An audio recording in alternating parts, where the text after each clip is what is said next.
bunngotini annaka woni mare me ube kapalle ma o ken qili waliyu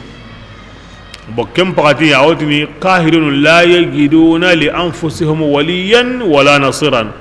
la gara de mandananti ya i marentinte ya de mandananti ya i kapalle mai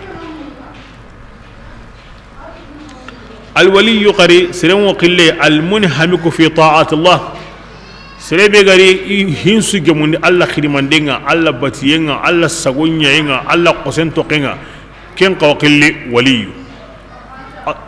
ألا إن أولياء الله لا خوف عليهم ولا هم يحزنون قرآن قال ولينكو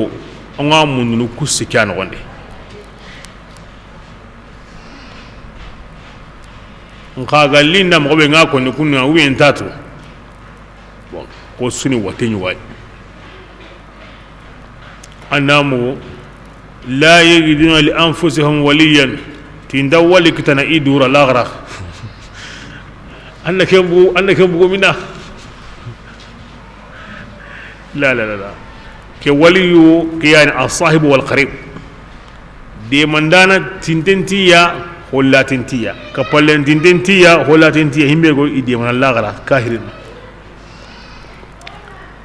قل غير الله أتخذ وليا كولي يعني معبودا نجن الله تنيا بتهوي نجن تكينينا أيتي الله فارن دي تيالي نجنا ولي تكينا الله تو سبحان الله الله كندو الله كوني ado keni intabana aram kanin tano tafsirin tano tuge ngo yana kama ke wure gani Allah waliya la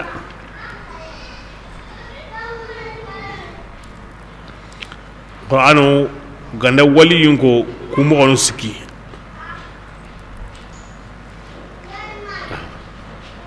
ke kalleke yo himrere batiho al waliyu al munhamik fi ta'ati Allah كنتي غندني مفهوم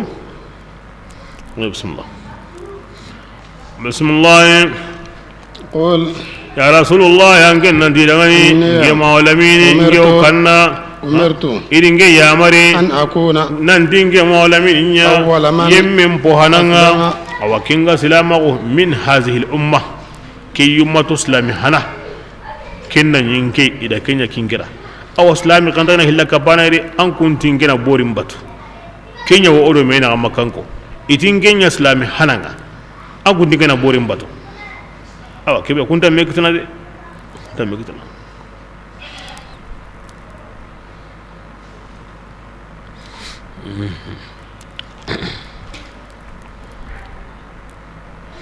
bismillah ولا تكونن فاطر السماوات ابن عباس دي إكماي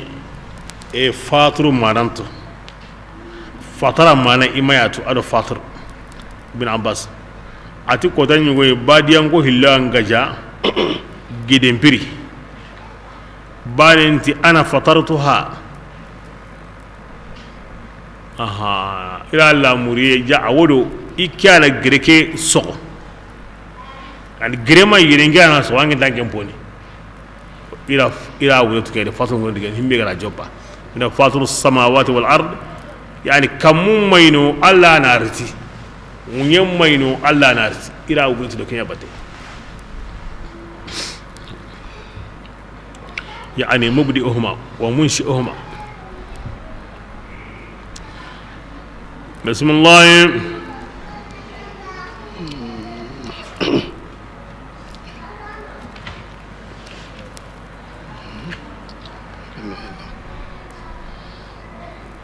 ولا تكونن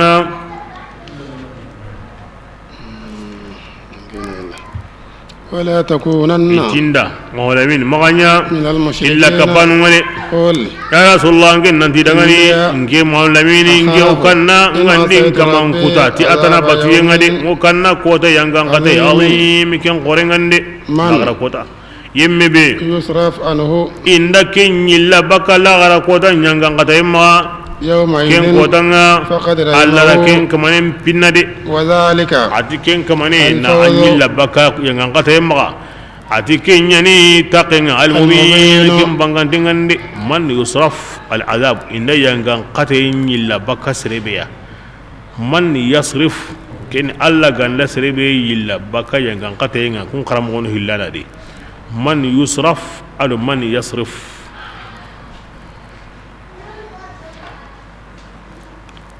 ibla kek manan ko alla faren ko mana mo be ga kara ko mana kenya sere oda e okutunka to annan islami de mo ya hillaka pana de kanu alla kutay ngade bismillah wa in yamsasika lillahi allah ta itinda alla gandan tigiti bidurrin tora suya balawu fuqara'u wati alla ganati kewanyi ni kewan kitanangarin ta gonde فلا كاشف urgindanta Allah taala masibakiya maganta Allah وإن يمسسك andan tigiti me بخير khairin nona suya kitai warjaqe saha sago kitai فهو Allah to Allah taala la ni yan yani على كل usu شيء kamonten kamma ho horanta ken gasagan le bakanga maganta ake وهو Allah taala sallama tire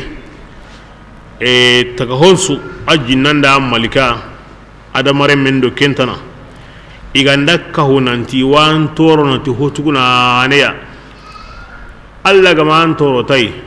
an tankitana taga honsu jinnan do malikan do adamare men do kentana idi gabo yendi hanka iganda kahunanti wan hanati hoywe alla gama an hatai an tanyana kin huwa ad-dar an-nafi' بسم الله وهو الله تعالى قدير لا نيانني على كل وسو كما دما يبدا كوم اسلامي سو اتقادين كي قابه سنتا غولني وكينيا تامبيون بي سو كما angane ke famu na mini kedi na nyeme kedi kibringa anta ho walli hinu ni ma alla angul la gayena hulanda kinyanga hulanda ke kinda hulani ya batini ke hulanta kawkedi أقول لك هنا فيفا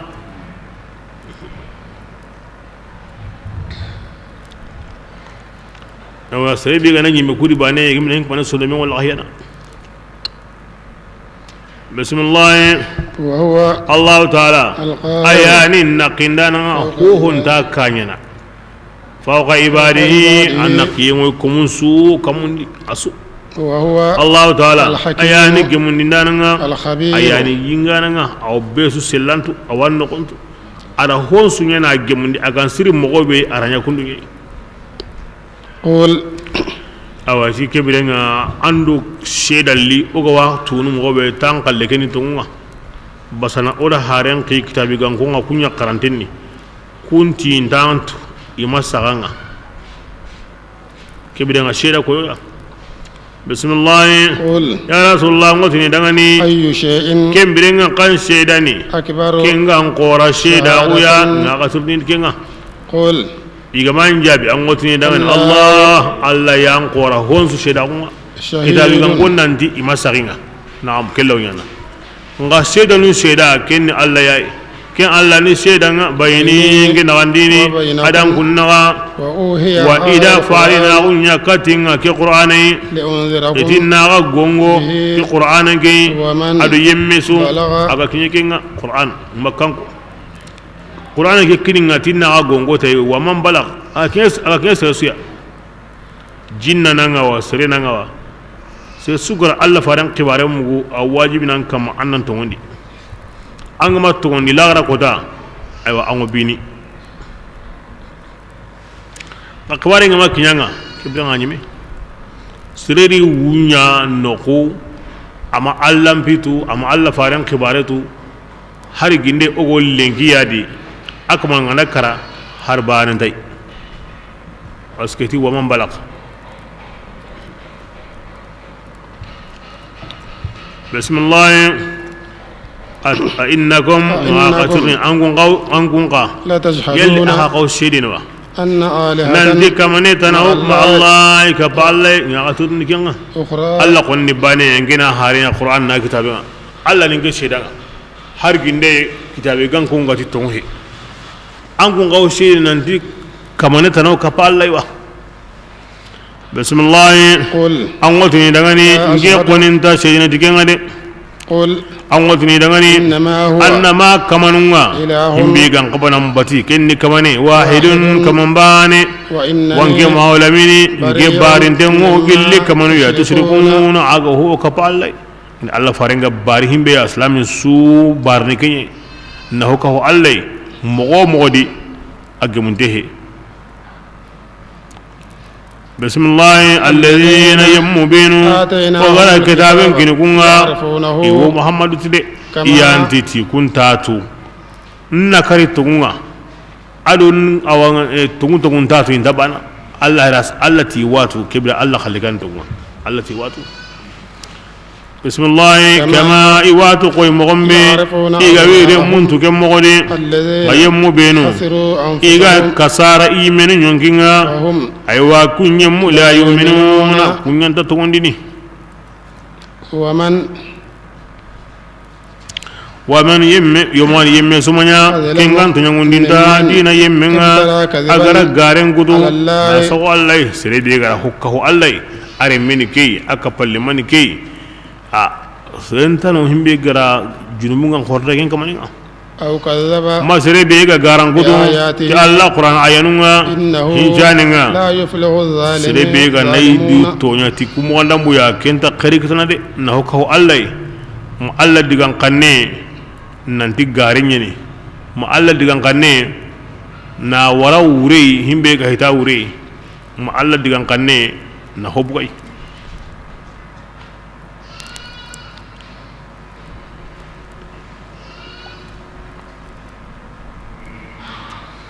بسم الله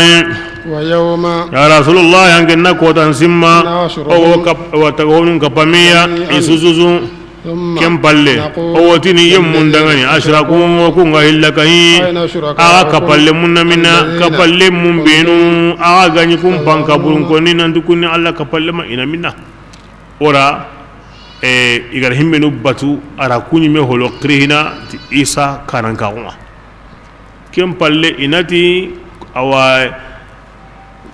Allah tanabbatan qadangani aha himmenu batunu aha gati kunni Allah yuwi mare me maka palma inamina bismillah ajkem balle lam takun fitnatum ho ndanyana kun luzura kinenga maganta kwani id awai wotini wallahi o konati o kamanga Allah begani o kamanga o kumanya mushrikin illa kabani akida inakuna والله ربنا أكونت أكمنا أبيغر النيم يوكما أما هلا كبينا أما هلا كبينا الله جانكو أنا هلا كهو كويانا أنا ما هلا كبينا الله تنظر يا رسول الله إنك نمبيني مغمبي إهايغا غاران كدو ناسغي إدويا إهايغا غاران سغي إدوي أني ميرا همي أنت مانيا أنت موني دنادي والله عنهم ما هنسكهم من دم بايغا من رانكاهم أوا إيجانا يفسرون إيجو كينغاران كتنو ومنهم من أواتي هو قلي مكان كونا كونو ترنغانديني كاتان خرانغانيا وكتونغان دا قفارينيا أوا كون سندمون كما لا يف أوا إنتا فامون ورا سوتانيا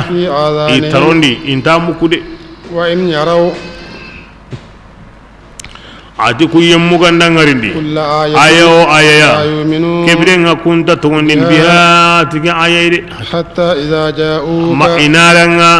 inam fanga lemago kembani anta yaqulu alladhi yemmu nati kunga kafirawo in hada ke qur'an manya hosuya ma ganta hananun garinyi keda kembani wa hum sirat bi qur'an muku agma tongondi tigenga anganda aya surati anda tongondi ayantano himbe gan goto qur'anai mu'jizantano himbe gan goto qur'anai himbe ga masaw kena ga hotana haranga na kinya ta sakai abu sufyan abu jahl walid ibn mughira nadr ibn harsi utbat ar-shayba rabi'u renyugunyeni umayya ibn khalfi hars ibn amir iwo qur'ana trinkana itin nadr muhammadu la nge diga me ate kambo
nadro ati ngematu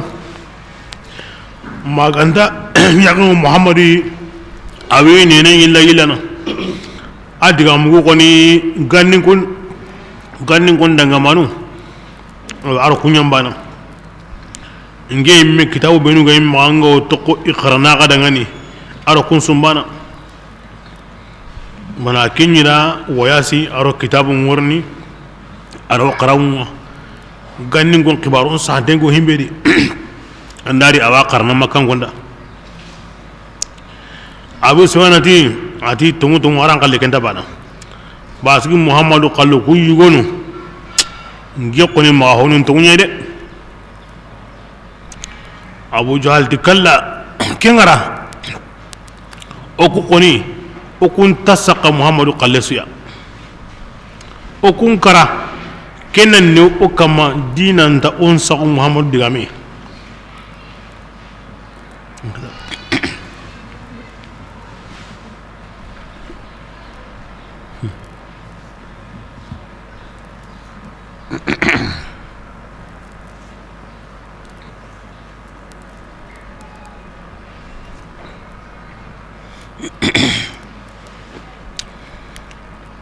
Allah subhanahu wa ta'ala aganda himbe lamuru awa sabun da barnada daiman an wani ni makka karanko inda menyi na kusu ikbarun wanda masale ne an wani abu sufiyana bangen nan ne udiyan da kutun kallen kinwa ko ni nan di kane sirin yawada an wani abu jahali kallina koto besu kallen abu daiman kinwa ko nan di kane buren yawada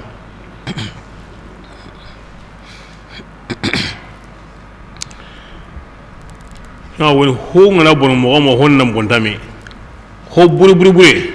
ha ken so rental hinda Allah kanyana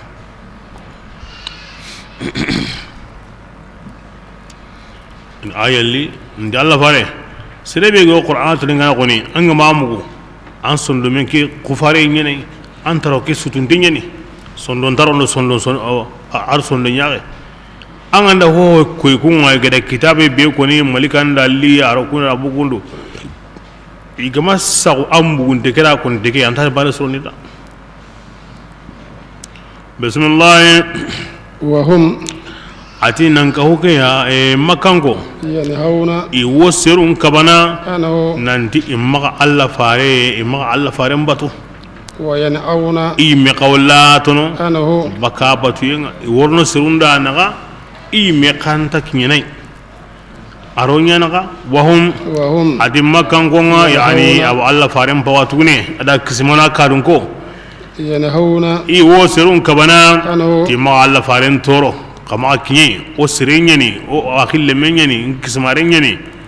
wayan imi wala tono baka batu yenga angenti serema kinye angi mentar na dinandi kembe konteni anyi mentar no himenu gati worno ka ngorno kundana ka kesubbe konteni bo ko hille suni makan konju kuma ido Allah faren naka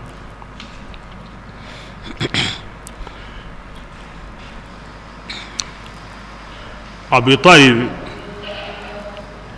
الله فارم باتوني يعني الله فارم بوهابي ولقد علمت بأن دين محمد من خير أديان البرية دينا لولا الملامة أو حذار مسبة لوجدتني صمحا بذاك مبينا فاصدع بأمرك ما عليك عدالة حتى أوسد في التراب رهينا هكذا هذا محمد نجواتو أنكن دينا كام بسو دينا سي نغمو كنا غشم مغ أغا كتا إما غري أغا كا نانتينجي بيغاني كريسينغ قبل أن كريسينغ نكرانتي نكانو مبغو مباوانو كليني sere na ta ampawa kanu aga cingan kitana ampawa kanu a jote a kanu kallenga abu aro hawanu killengara nta munda akana kemu ga taronga kempalle ngai irnandi na kedi donc harsa halle kanne halle logonta on kanne kenda kabarono dinandi ngati Allah fare nyimeda mogo be ga landa de akona qur'an ni ma kanu serasuya debe ge yere makka hal seraranti ya gente kangure anta malungida mati gandil lo qabur ni kota be de alasla ko senta ikarande gani ngarinde ko to ko ga landa ti Allah ti akko har bantadi akana kem mo di ari wunya ara Allah farin sagon su qorondi har badar da ko na horon tanya nai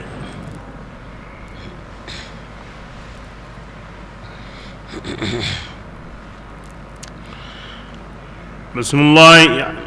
wa in yuhliku allati makan gonda o halakini illa anfusahum ma ganda yiminu ya wa ma yash'uruna takin sida walau tara kyo wurnu sire su angati Allah fare asrenni Allah kuma gorenye ni aya mari an ganta kinyana ahata ne an ganta ganta kono kinna kuma nan yimi halaki bangi Allah fare asrinni gankin yimin tarno dinan di himmenu kana mu an lo kana ngoro kunda na an kuma nan yimi halaki asrin ngani allo na dia ngo baka sirna na an hatane hinunga an yamarni ayamari hinunga anyi mi wa nyana himbe gana ti wa nyana ga ngo baka kenda na ga ngo suru wala kille kinyin anya mo sere nga saban na yakundu bismillah walau tara ya rasulullah anga ngarini bira kebe inda kafirinu sigindi imbenga faqalu kebenga inati dangani فقالوا كبرنا كافرين موتن يا ليتنا كدانتا إنه ساغن دكت دناي ولا ساغي أنت غارن كتنيني تو كما ينونا ونيا جلي تمندانوا عند كينغالي أني كنت هي قري ولدي سورة كاهري لا هركوني نعا بل أرنو كسندكينا awara bada lahum ma Allah ti honyam bangi dangani iganya kim mo guntengani ya ukane dunadi igama iga himbe salama ko ngini antu min bil ghaib himbe ga kanda amma wari annan sagai nan to ngondi tay nga wari halam magatin sagai kenta na henede so allati walau raddu hari ganni sagani katta dunai ini sagani qari katta honga nu anu igari kabake beya ikunga lakadibuna garantunya ni nandoga na sage dunari o to ngondi ni garana alla gari taga tagabe ya akisi kama titele untagonye alla gana kitu kome suka ma titele untagonga kenke ni kahirin eta abinia anda kiti himbe kama ti fasa untagonga kenya unyana to ngondi komenga sura alla hay gari to gari ila al haqiqa alla kum ngo kebe konni tanganda komumpai bi ayni sharia ti sharia nyarenga maqattahum kutanu kahirinu angi bequnu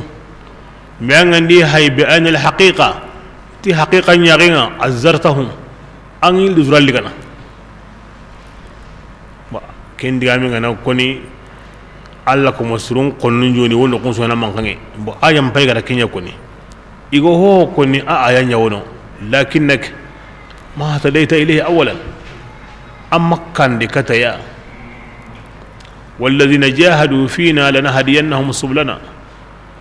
يكون ينكين كن الله نجهاد نيا ينكين جا الله ركل جاب كوي القرآن كده الله هذا كان ده كاهرين يحلنا جهنم وري ناسيجين جهنم كانكونا أوتني الله نساعن نينغان لا ساعن تكاني أنا كاهري كده الله تهري غندا ساعن دي أوينيا ني تي غارنتيني كبيرة حقيقة أكاهراو كبيرنا أنغال زرالي كنا في الحقيقة التي إكانت كنا نيجي وانتنا هو كاهر هالي من الشريعة أنتونا بيقون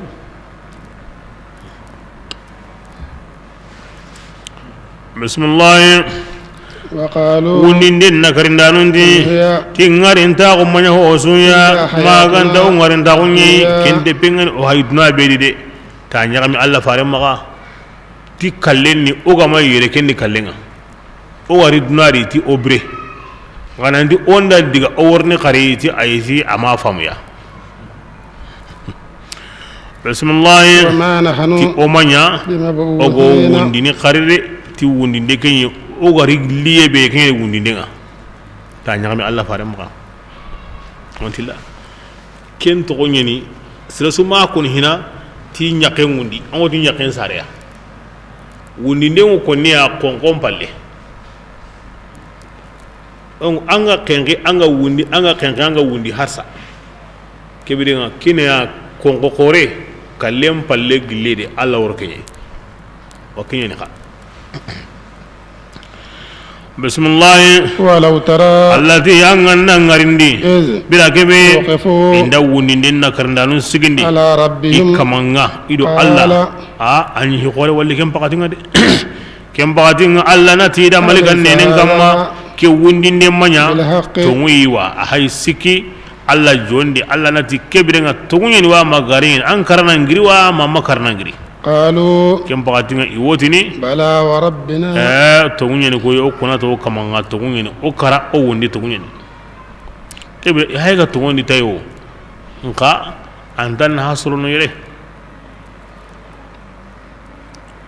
أنساقي دوناري يره عندنا كرامو جلي كني لا غرا أنا نهتاي نكا أنكرا حالنا مندي كبرنا أنساقي أما نحصله كوي إني حالنا جهنم واري كذي توني نكاري أما نحصله أنساقي يره ندي توني in Allah walla gara ko dan kibaran su kono da ona tu kutandana ngo saka hon suino wa kashafuna anka ghita'aka habasaruka al-yawma hadid galli kallen na bane Allah di oranya ga muni ho ganyando ho mugunto naga nyonki nganda kinya koron foranga bane anya ga wasi anya ga lenki mankoni ay merem palle ho wonta bakalungo kinya sabuni nyonki nganda kinya bane tubun ta gare ngene ko mena kare himmenu ga kanda kanun tamboya an saqiya na gollenya himmenu ga kanda kanun tamboyi an saqiya ni gollen to kono kibira ngona hene tay bismillah qala كبرنا كافري وذوقوا الله نتي وذوقوا العذاب خريان كان قد انتموا بهم اغني تكفرون اغني كين كافرون قد خسر الذين اباد يم كسارا كون غاران كدو الله جمال لما هو اذا جاءتهم الساعه ما غري غاري كدي مكيام سانغ ورنيا جويه مغنديني قالوا انتي يعني كافرين تاني من دونادي لا غنا كوتان ساعه سكينا كاهرين تو نين كما كان بيسو كراكوتانا بسم الله قالوا كم بعد غيناتي يا ونمس قدما ونمس هون كما وغارات كني دونادي يكون يحملون اوزارهم يمجنوا بالكنوتن يقروني نعم تمو كومبونو كي كل كنوتن جنوب بالكي ام بوندلكنسي وما الحياه ngari anne amuni komo bure ado komo sre lagara kota ngana kinye butu ngana fute bane sere sire ngana buye kaburundi a gollem polo ana gemme hina aw nyana ho sire haram pare timelinge aw zina ngingetu aw ni ayinge bantude aw ni ngina golli sire nye angen ngi golli sire nye aw ni yaho kebire nga aw bipi aw ni settinga parce que duna di nganya kamma ngal lenki o kinyi lagara kota nga an kana wallin kamma lenki na wutu gilla qabrunga makiten kutibira anta tampini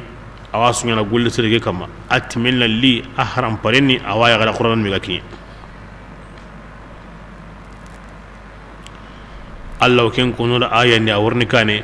yawma nahshuru lil muttaqina ila arrahmani wafda disimme ko danga ko dabe ogo allah batana siru owo isetundini kata hinnan awa hinnen tun kanjo me na gane wi kapame isetunte kuma burenka aganda giri ikaburunga bane hoy wahay angar nyangeni kanunta honyani atimen burenni angingetu awtna ay awtni ngina ngolli burenye duna di anyinge kama ngallengi bihinyan setanga kyo kanunta ho time bure aw setay na wutu gilli akaburu masigembira ala kenya ko siza wa hum yahmiluna awzarahum ala zuhurihim ala sa'a ma yazrun ken like burede arno gisendiga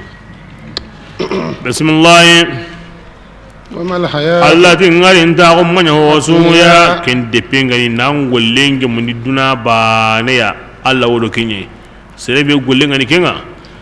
ati kenga banenta ho hodi masange wala hawun aduna sugule baka allah pinga wala daru amma batiye be go dunadi himbe go serende manan kata batini dunadi kun to yani laghrahi kun taqli dunahi yani on salli waqatin kinye sun qasom bay on sum jakabu waqatin kinye hijum paqatin kinye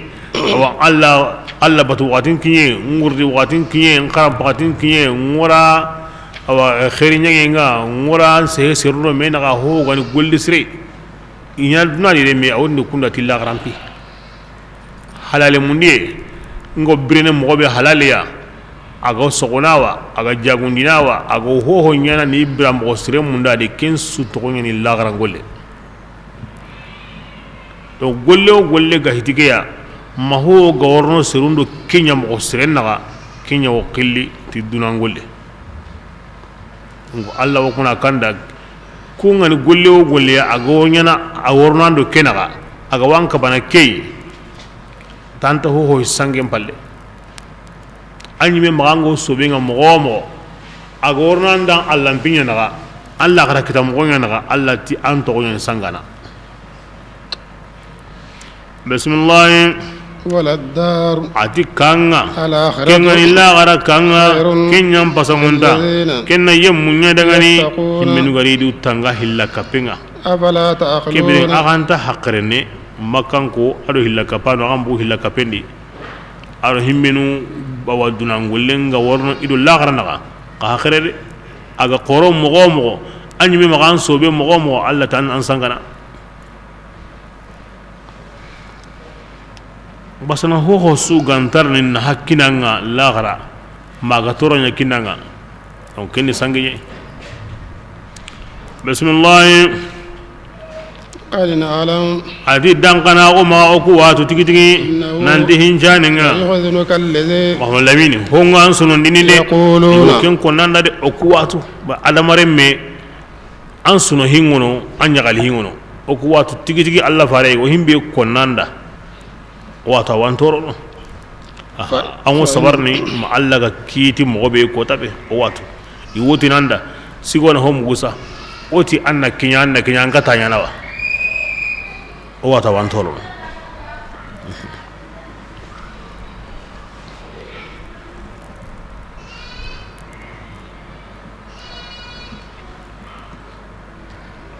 bismillah فإنهم adi ikunga لا يكذبونك intan kutana kahir no kuntan kutana ولكن waqti الظالمين mundanugo يجهدون inna karnini ti alla ayanu الله ni sirango sehen konni igawan kutana igot nandi garante o watu antal sura ati alla bare isa unte ngade intat nandi garante ngangotin alla ti ma alla ninkini alla tingeni harenga qur'an ni kitabenga i kitabengeni ina kenyen nakarni ngohon nakarni adi maga garenyeni be swatu antabana angen to nyeni maga maka ti duntenge maga hayke suya sere su ganda gaja i warna ka yada aganda diga ira kella di gaja nyeme magi hayke suya qari halle ho galle sere su maga naburi mampo an gama sagus an sagunte ganda sere suya irna kina yayi magi hayke suya iganda me suari ho di qabla kando ka ime wotini on diga ko muhammad laminda aganda jonkin himbe o odunge kenga magi hayke suya agandira kello ho di na ko mobe isotini yaho anko ikunyi mana tora ti al amin gilli alla gama akri amin ikuna dundenga on kinay makka gilli alla gama kinay na ya hareya akan bambi di qonna on qoto mi o gemay nan di o wa kali woroke nani alla fare on kompem pakkani ni makkan kon qar hanunga donc alla khalleke yani isa on denga ngade nakarne banani anga ma sa kusri antam bokar hanay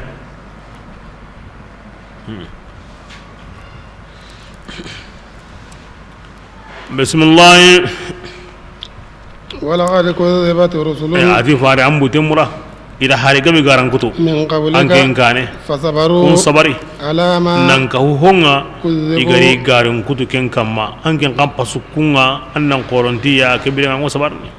وأوذوا ida hari gabe entoro حتى أتاهم i نصرنا sabari mo de mandengariya na konnum palaki kebire nga an ka sabarna de ma de mandenga worne wakati be nan sago nyanda ولا مبدل anna to hara undanta لكلمات alla الله nyinanda de agara wakati be kene ti himbe wena kem pakati kenyan dukide ولقد جاءك ndi dankana ko maka hogga berankenga من نبأ illi annabi المرسلين nyum khabarenga de hogga beranga de asuka manden tore ikute konsunya ngala gari maniya wal aqbal lil muttaqin min wakanu alla hilla gar kun qallenya de kibirenga sakin qalbaka bi an sonde mem ma hagunu tikenga annan simme tikenga annan sabari ikeda ko alla faram bu temura ara joppa o ko saguntenga nanti go himbe nyana ngai ga ko na wan torono o watu arti qadiya li tahqiq na'lam o watu dan kana goma nanti innahu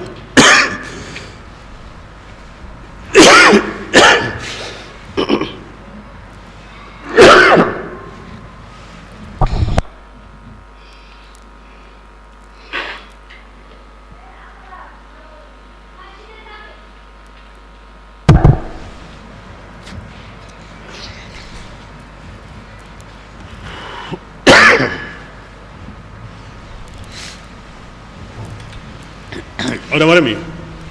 igatin no khusus sabari antoron dena o konanda de igati sabari andan jon kana go konanda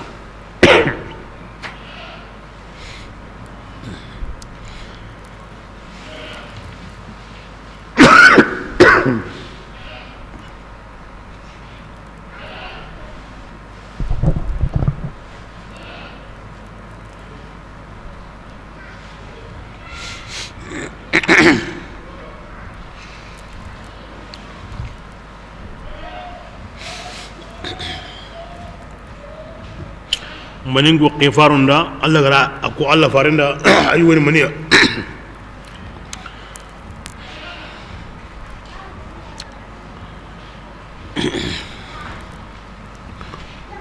ولقد سبقت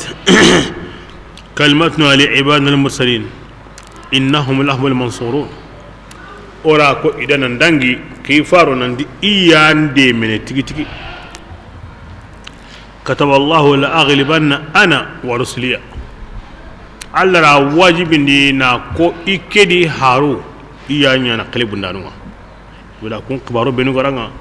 كينيا ويانا دي أمو صبر وآينو ينقا na Allah faran butemura a butemura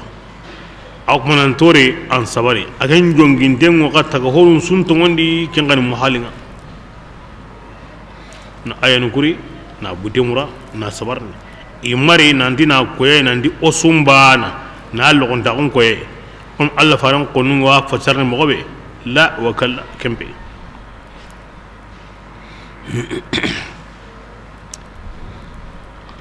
بسم الله إن كان إعراضهم أدي كافر بلين غندي عليك أغا قرام مغا أنك قوام من إن يسلامنا nga ihaiga baranan kiye baramu obedi kiyen kahana qoro فإن استطعت kebrin anyi meganda katasa أن تبتغي نفقا anna bote sogo في الأرض kawangunyenni أو سلما manna sege madi anna ken dabari na السماء segera kamundi فتاتيهم kebrenga igo himbe munduno ago munyen ngure ama ago kamundi ya annariya ti بآية mundu hokei kebrenga anta kenyana kom an garanta kenga gimna mo sabarnde ma alla ga kiti mo be on kenduku ba mundu ho aganta kamundi awo munyendi aganta munyen kamma awa wure aganta ro kamunna awo kamundi kena mundu na kiniya angi ma munda in kenya in tongondi alla ka tanda in ta tongondi nanga ayo ayanya idangani kibiranga alli kenya kandi angolle ni mani nyandinde alla hinina ya na butemura alla ta kama logo na koy tarin gidankin sun bana de la ki gotan harsu bin amir aywa nawfal bin abd munaf iri alla farenga makka iro quraishi jama kana gonyu gwani ti muhammadu anga tanni annabi nyimme koy kutunga nyim mogobe kebirenga hoy wono ken konna ndanga nda kenya o sakanga iri kallo ku koni alla senjo ba alla farenda ti anga ndarti aya o aya inta dungndi inta dungene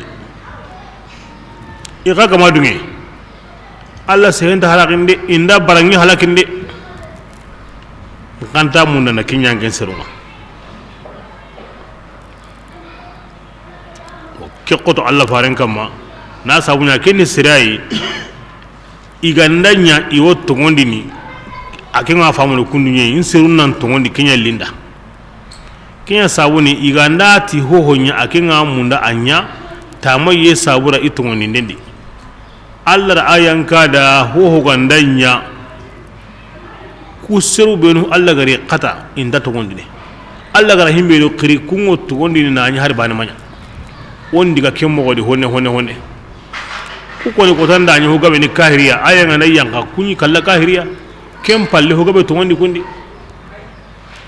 donc Allah go himbe la murnada kinyan akinyi mena kinyan munda kinyan han qoren ga khuli khal insan min ajal hada mareme himbe ga landa hite nyalanda ko hite nyun gawadi an han qore to Allah ko man sehetai na kinya yaga ko yayi ana mullo mulli am pinni duya adu aw ko mana ko yayi ti adin kirangin sumbana andak mana ken ko yayi de kempe bismillah walau sha Allah ati Allah fare Allah ganda kanuni kanda la jama'ahum ani suka pame alal huda ni wara kande en kamma ngama ken kanude kinye sabura kandan to ngo kamana mbugedi himenu ganda kande ko to ko kundu aya ngandare bane ko halakini wala takunan ya asiri maganya minal jahilin samundo ngasa kini samundo nyammo ko Allah fare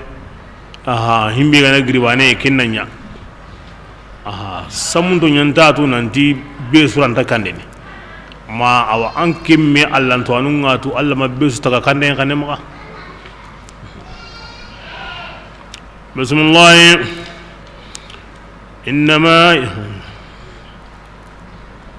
إنما يستجيب الذين أنما يمن ينجابني كتا تغندنا يسمعون كبين غوامكو تسندمنا تعرف بيسون تغندني كون تغندني من غو قرآن مكو تفهموا ينا والموتى كرانتون كوني يبعثهم الله كون كون الله ني وني لا غرا ثم يرجعون كم باليني ساغندي كتا الله كوني كرانتونغا قرآن من غانتا مكو نا فام karandoma hari ginde igo negunu ya sawni sugananti to ana nyani ngarintenga hari ginda go qabrundi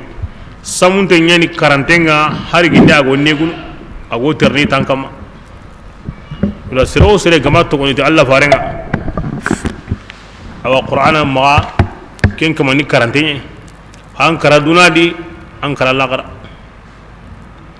mimbe gana tongoni ti Allah farenga aw Allah ti o wangarani ni biram ko linge biram ko senne la gara khana aw anwar janna ni mandi keni ngarinta ko bismillah وقالوا adi makka kafirun din لولا mandi نزل gama aya آية yankandi عليه Allah faren من kama ربه billah kama nga Musa do komme Isa igani nyokemme Salihu nyogomemme ange nyimeti ange nan qora Allah magadina kunga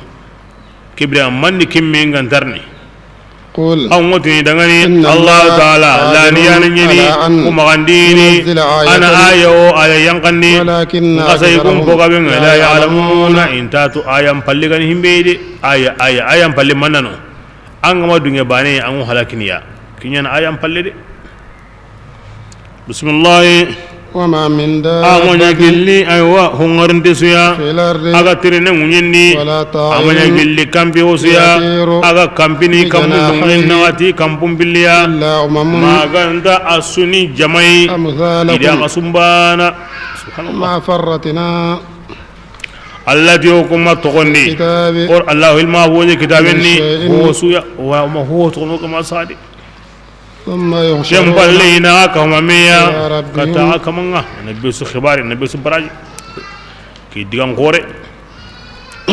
hongarinte su gawun yen kama ho gani kampi hoya aski kana o warranga aro o tuira aro mura amma kamun pongarinto wa fa'alamun akhar kini mogotanai ogo ho ngalin yen kama ogara wa tunu ogara wa kannen muku awi tangawa aw kampini wa aw jindi wa Allah subhanahu wa ta'ala wo khibaran tay gilli nanda suka hamande umamun amsalikum ida gasiru aga sumbana Allah tagahu asu Allah tagahu asu i warjare mo mundunu iwi lahala mo mundunu isu ibra mo iyiga mogo imini mogo ke wakati yani ogo terne ke wakati yani ogo tagunu okura sagundi dora ke wakati ore mungu karne ke wakati ya oganda sagundi yede ke wakati kentali ore mungu iwo kalla ke mulle nan qora kenyalli okuda okurano kinna ngabo okura jibril no kunga jinna ngaba yere sisa ko bakayere okuna jiga be nyamundunu okurano oga wo bira mogo mundunu mogo be no saha mogo mundu na o warjage mogo mundu hongante soke mogo di yelum pay sogonja be nga warni yere wakati be kenyange miya iwara duna no konsu igorni yere wakati be ken wakati menga o nyankoten kaman no ko parce que mana khonun taban igorni yere wakati be ko tara qago o ko akili kunwa kemmenga on ko kamenyu go worni kiyenyu go baka jebrenyu go wari ken qasun sigi go on ko wodangi no ngadunadi illa umamun amsalakum ibram goni kenye iren kitam goni kenye igana bugwere wara gemuti no kutana qagoron to yagari iwo sagoni no nan karandi no lemo kambini qaws ido ko dangini khari no ko no ko mulenga ngabida inta dangino ho jibidenga ngabida inta dangino laganum payerni oy ke wakati a iramina ke kana dangi ke wakati menga no ko be wara no ye o tini tin to le ngura panin kare kuti kawo ngaki jigenda gemai no ko be jinganda gawano hawra no nye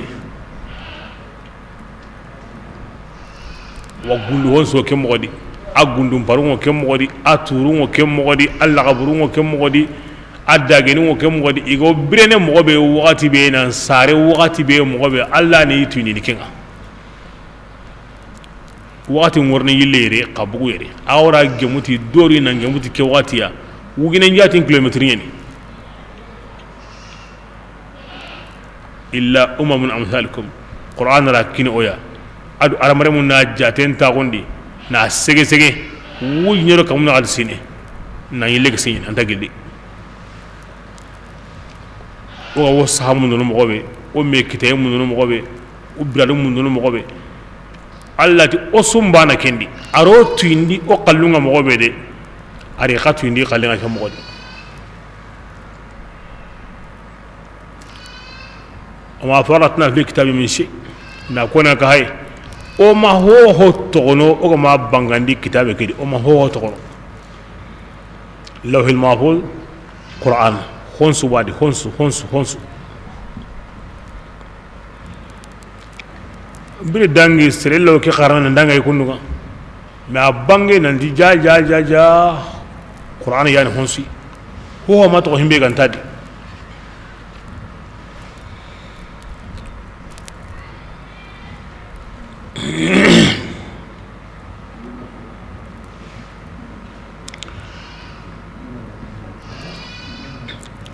nyagu igo jindi asro kele halakama iwara no kwa igro sarne no kube wakati be naire mun kitano mani qabane ngarno ndangi ina dangi kungo karne ngi muti wakati be ya kinya ngemeti kun hana gabo wakati nga ari bira mokonga o dangi de bismillah والذين وكم غباناني اغاسم بانا man tanadi urugin de ngagadi awidi magayangan de ngagadi awidi ho warjagana new kinga gadi kengidi warja qote ngagadi ken kana widi semben de ngagadi ngidi lahunde ngidi khirsen ngidi hotugune ngidi hora o here nyana ni warjagan kita awa gotinta ko nei wodi kengidi ho warjagan koni manda qawya ko munyuna kita kingo adamare mundi aw adaba kutundi o sumba na odna nguti mo gondi mo gonsudi imaganta alla kutananti e kun gollen suni alla wa alla ya maren no gondi yo alla sumallan konni impaso adamare kahiringa tikinga bismillah والذين اتيموا بينكم غاران كتو قران عينوا ادي كنتر لونغون دني دا قران كمكو يسوندو من غام اوا اني سوندو نينغا امومون دني يرانتا تون كوني وكايراون بيتاغبوندي يمبي الله لكن سانكوندين كانو انا كن سانكوندي يمبي لكن كانداين كانو الله لكن كمانيا كلكم مستقيم كن تلمون دني الاندو كاندا بسم الله يا رسول الله كنتي أرين كبار مكانغو إن أتاكم عذاب الله ينغن قتين عندارا يدنادي أو أتتكم مقيا مساء ملي أغي جوي مغا أتدعون يلي أنكم وكرين دينوا الله تناي ننتي أنا قديما إن كنتم لا أنت كينيانا كبرين أنت كينيانا أنت يتونتيا كبرين أغاني بورو نكلي أغادي بورو نيانا أغانا هنا كبرين أنت قطو أو ياغوي hari saa mari hari yang ngate mari anda qoto nan qoto a hotina Allah ya bismillah bal awara iya Allah baniyani aga waqili hi qotundi wati qotu fara qotu hin kampa wa hinki ni kempanga kebe nga andam borin su awang mungunai ngotin Allah bismillah wa yakashifu ma Allah di suroye ana ho ngurugi tad'u agara qiri ilayhi imbe wuru yenda andal lunga da wa girni ni andam payni tanni kahiriya aha min tadi tanni kutana ya anganda qiri ke tora winga andal lunga da wa girni ni wa tansawna ma aken koni an ko mungunu honga de tushrikuna agara ken pilla ka hoka pa Allah siga konta kendi aga koto so hilla ka pa na mungunu himbe agara ka ho Allah sikanta kendi nga Allah koni ni konna sirenye anda lunga da anda mbone yesu anda moti yesu awanya garo hayna wan ba unjabini bismillah wala qad arsalna abadi oku qindi kata jama gabeya anke mawla mini kanede ini garangutu khomi himbe mingo ko nyanga Allah fare nga ora kafirin liga ifugara ko kotenga aw wati kotenga aw sinu kunga ina laruqa sakata Allah ina tungundi فلولا تضرعوا mani saboda igama lagaru qasa birambe جاءهم o yanga بأسنا ngate qotengariya ولكن qasa قست isonu قلوبهم yanka ba amma mo limanan ka kunda وزين الشيطان shaytan ya suram magandi dangani ma honga igani ken gollini gilli kutayinga idumi akamma kemballe e qotan kani wajunde killen wa Allah subhanahu wa ta'ala maga kuma surunga famunu iwo freli gana nan sagado halle daro woti hari digamburi bane arawina sawu ina seren sundu min ka wandi arawina sawu na batiye ngancol landi arawina sawu na angar jagambi awa na buye mo gondi kille maknya digambure ngabe wal magolle bure ngabe donc kenguren islamin natu kujugo gandan kita tanga nyini anda Allah kello hidi himbe ga ma baganda wakille maknya golle bure ngane ga anda gabo digam bure ngane ga anda gabo ga kibra kotan ni gongonden ta mo jinju ga Allah ma andan kita sage dan palle junubu nya batini kibra annan sage dan palle nan tubi na ya ga sigindi ko me haqiqa ndadi anna ya ga bondi ko me haqiqa ntadi mo kibra nga Allah kallenga na qur'ana nyime ara garinya sa usurewa